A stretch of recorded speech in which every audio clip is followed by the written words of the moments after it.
5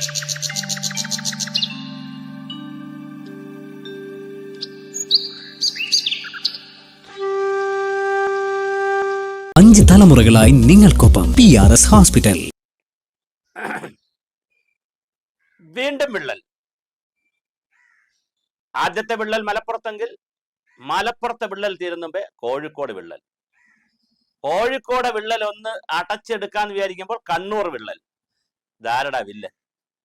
വിള്ളലിന്റെ വില്ലനാര്? ഇതാണ് നമ്മൾ പരിശോധിക്കുന്നത്. ഒരു പദ്ധതി ഉണ്ടാകുന്നത് എങ്ങനെയെന്ന് നോക്കാം. പ്രത്യേകിച്ച് റോഡ് നിർമ്മാണം തന്നെ എടുക്കാം, അല്ലെങ്കിൽ ഏത് പദ്ധതി എടുക്കാം. ഈ റോഡ് നിർമ്മാണ പദ്ധതിയിൽ ആദ്യം സർവേ നടക്കും. സ്ഥലമെടുക്കുന്നതിനുള്ള സർവേ നടക്കും. സർവേ ഒക്കെ നടത്തി കഴിഞ്ഞാൽ പുനരധിവാസം കൊടുക്കേണ്ട പുനരധിവാസം കൊടുക്കുക, നഷ്ടപരിഹാരം കൊടുക്കേണ്ട നഷ്ടപരിഹാരം കൊടുക്കുക. പിന്നെ സ്ഥലമേറ്റെടുപ്പ് പരിപാടിയാണ്.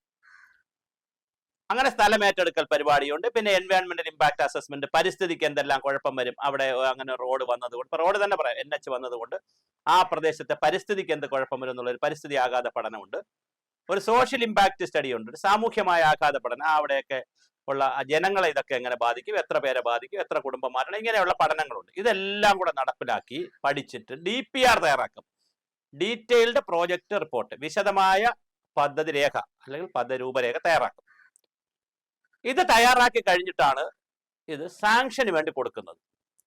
അപ്പൊ സാങ്ഷന് വേണ്ടി കൊടുക്കുമ്പോൾ ആദ്യം നൽകുന്നത് അഡ്മിനിസ്ട്രേറ്റീവ് സാങ്ഷൻ ആണ്. ഭരണപരമായ ഒരു സാങ്ഷൻ കൊടുക്കും, ഒരു അനുവാദം കൊടുക്കും. ഓക്കെ, ഇത്ര കോടി രൂപയ്ക്ക് ഈ പദ്ധതി നടപ്പിലാക്കുക, ഇന്ന സ്ഥലത്ത് ഇത്ര വർഷം കൊണ്ട് ഇത്ര കോടി രൂപയ്ക്ക് ഈ റോഡ് നിർമ്മിക്കാനുള്ള ഭരണാനുമതി തന്നിരിക്കുന്നു, അഡ്മിനിസ്ട്രേറ്റീവ് സാങ്ഷൻ തന്നിരിക്കുന്നു.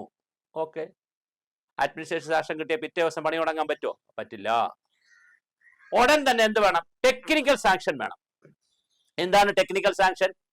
ഓരോ റോഡ്, അത് പൈപ്പ് വെള്ളം എല്ലാ പദ്ധതിക്കും ഇങ്ങനെ തന്നെ. ആ റോഡിന്റെ നീളം, വീതി, ഘടന, അത് പഞ്ചായത്ത് റോഡാണോ, സംസ്ഥാന റോഡാണോ, MC ആണോ, നാഷണൽ ഹൈവേ ആണോ, ഇങ്ങനെ ഘടനയുണ്ട്.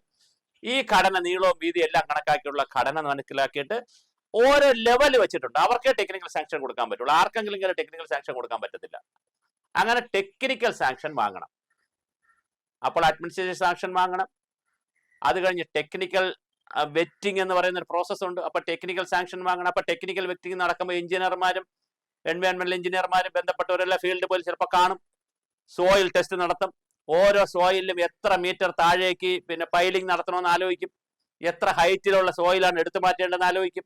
ആ സോയിലിന്റെ സ്റ്റെബിലിറ്റി ആലോചിക്കും. വെള്ളത്തിന്റെ ഇൻഫിൽട്രേഷൻ റേറ്റ് ആലോചിക്കും. എത്ര സമയം കൊണ്ടാണ് ആ സോയിലിൽ വെള്ളം ഇറങ്ങുന്നത്, വെള്ളം ഇറങ്ങിയാൽ എത്ര സമയം കൊണ്ട് അത് ഗ്രൗണ്ട് വാട്ടറിലേക്ക് പോകും, എത്ര സമയം അത് ഏതെല്ലാം സ്ഥലത്ത് സാച്ചുറേറ്റഡ് പോയിന്റ് ഉണ്ടാകും, അല്ലെ സാച്ചുറേറ്റഡ് പോയിന്റ് എന്ന് പറയുന്നത് എത്ര സമയം കൊണ്ട് സാച്ചുറേറ്റ് ചെയ്യപ്പെടും അല്ലെങ്കിൽ കെട്ടി നിൽക്കും. ഇങ്ങനെയുള്ള വെള്ളവും മണ്ണുമായി ബന്ധപ്പെട്ടുള്ള കുറെ അധികം പഠനങ്ങൾ സോയിൽ ടെസ്റ്റിംഗ് എന്ന വിഭാഗത്തിൽ നടത്തും. ഇതെല്ലാം കൂടെ നടത്തിയിട്ട് അതും കൂടെ വെച്ചായിരിക്കും പ്രോജക്റ്റ് കൊടുക്കുന്നത്. ആ പ്രോജക്റ്റ് ടെക്നിക്കലി ഫീസിബിൾ ആണോ നോക്കും.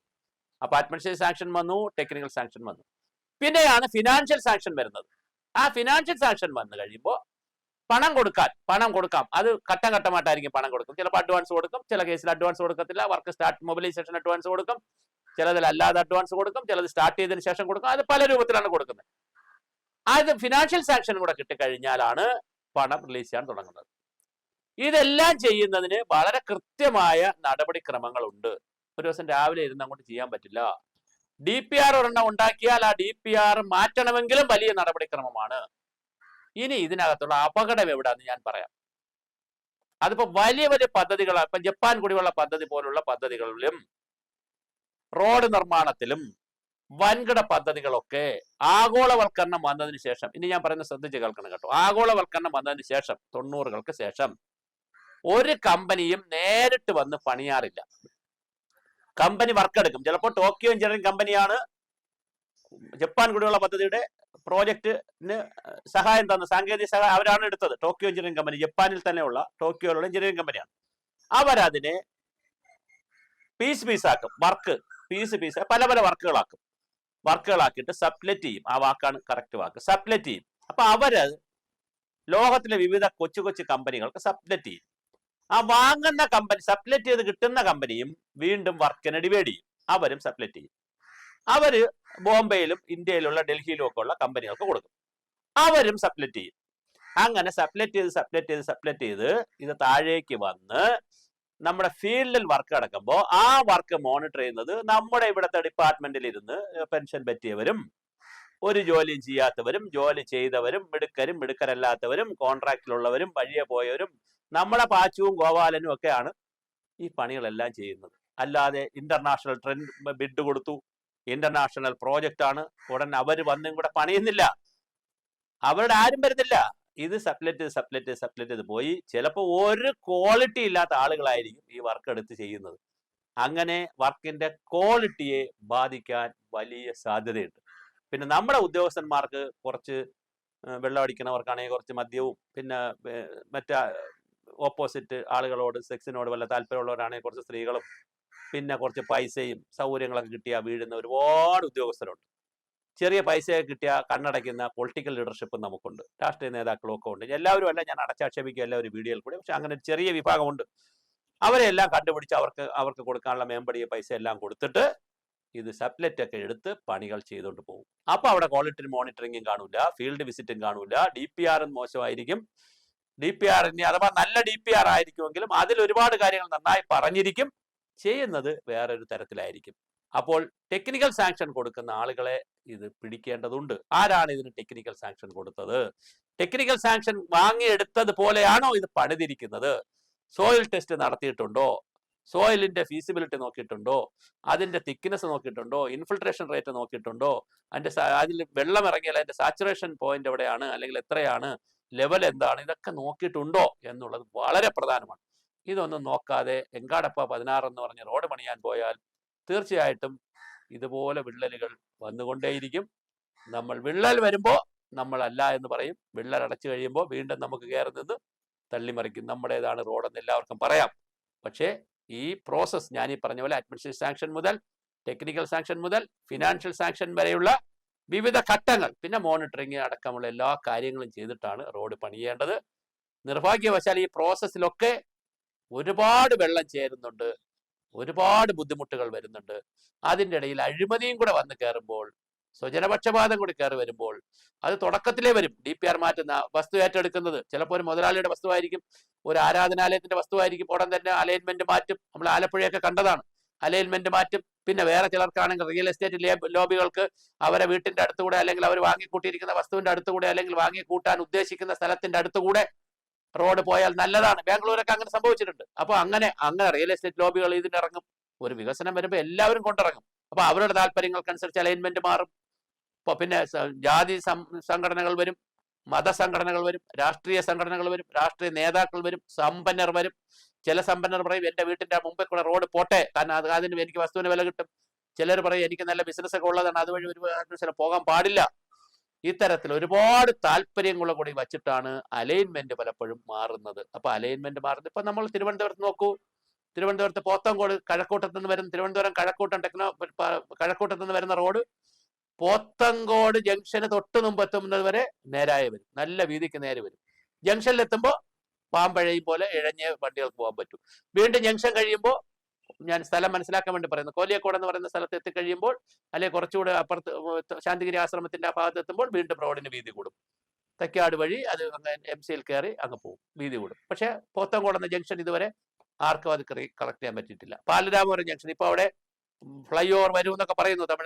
തമിഴ്നാട് നമ്മുടെ ആഗ്രഹോളിനടുത്തുള്ള നമ്മുടെ ജില്ല, തിരുവനന്തപുരം ജില്ലയിൽ തന്നെ ഏറ്റവും തെക്കേ അറ്റത്തുള്ള ബാലരാമപുരം ജംഗ്ഷൻ വളരെ പ്രസിദ്ധമാണ്. ബാലരാമപുരം കൈത്തറി അവിടെ ഇപ്പോൾ ഫ്ലൈ ഓവർ ഒക്കെ വരുമെന്ന് പറയുന്നു. പക്ഷെ ഇതുവരെ അവിടുത്തെ റോഡ് നമുക്ക് വീതി കൂട്ടിയെടുക്കാൻ പറ്റിയിട്ടില്ല. പല താല്പര്യങ്ങളാണ് ഇതിനകത്ത്. അപ്പോൾ സ്ഥാപിത താല്പര്യങ്ങളുണ്ട്. പല രൂപത്തിലാണ് ഇതിന്റെ അലൈൻമെന്റ് മാറുന്നത്, DPR മാറുന്നത്.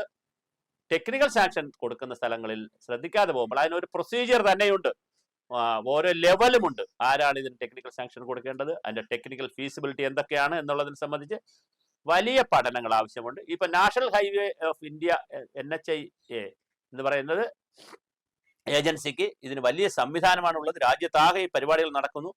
പിന്നെ ഇവിടെ മാത്രം ഇടിയുന്നതെങ്കിൽ അതിന് അതിൻ്റെതായ പഠനത്തിന്റെ കുറവും ടെക്നിക്കൽ സാങ്ഷൻ നേടിയെടുത്തതിന്റെ പ്രശ്നങ്ങളും അങ്ങനെ നിരവധി കാര്യങ്ങളുണ്ട്.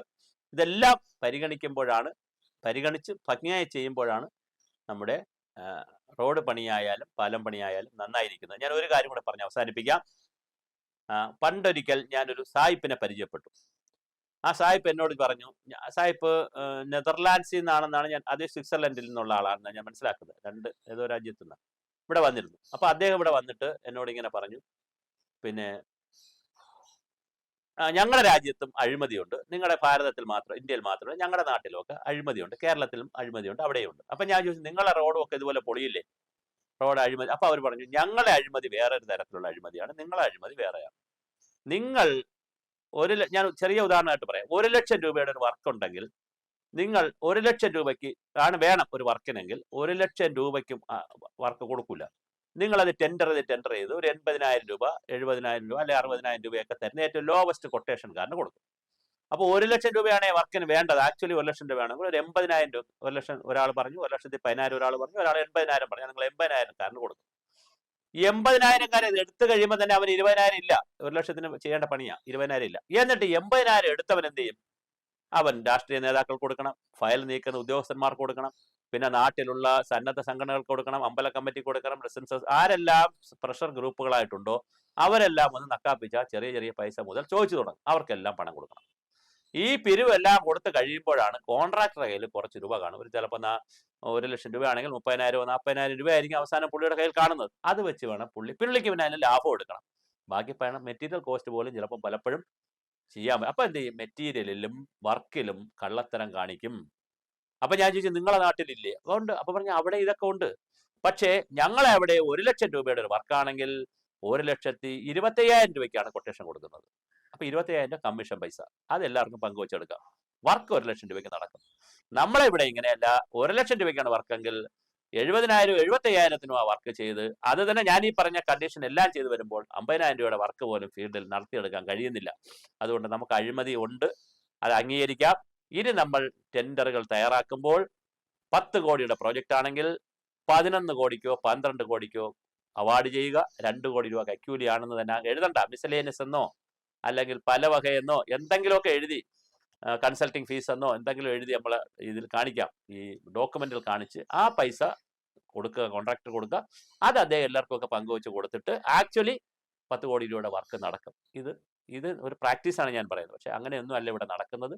ഇവിടെ ഈ വെട്ടിപ്പും തട്ടിപ്പും തടയിടലും കൈയിട്ട് വാലും എല്ലാം കഴിഞ്ഞിട്ട് ആക്ച്വലി ഫീൽഡിലേക്ക് കൊണ്ടുവരുമ്പോൾ 50% തുക പോലും വരാത്തതിന്റെ പ്രശ്നങ്ങളും ഉണ്ട്. അപ്പൊ സബ്ലെറ്റിന്റെ പ്രശ്നങ്ങളുണ്ട്, ഈ അഴിമതിയുടെ പ്രശ്നങ്ങളുണ്ട്, പഠനങ്ങൾ നടക്കാത്തതിന്റെ പ്രശ്നങ്ങളുണ്ട്, ടെക്നിക്കൽ സാങ്ഷന്റെ പ്രശ്നങ്ങളുണ്ട്. അങ്ങനെ എല്ലാം കൂടി ഇതൊന്നും മഴയ്ക്കും അറിഞ്ഞൂടാ, മണ്ണിനും അറിഞ്ഞൂടാ. ഈ കാര്യങ്ങളൊന്നും അത് മഴ വന്നാൽ മണ്ണ് ലൂസാണെങ്കിൽ, ആവശ്യമായ സ്ട്രക്ചറുകൾ ചെയ്തിട്ടില്ലെങ്കിൽ സ്വാഭാവികമായിട്ട് അത് വിള്ളൽ തന്നെ ഉണ്ടാക്കും. ചിലയിടത്ത് ഇടിഞ്ഞു പോകും, ചിലയിടത്ത് വിള്ളലാകും.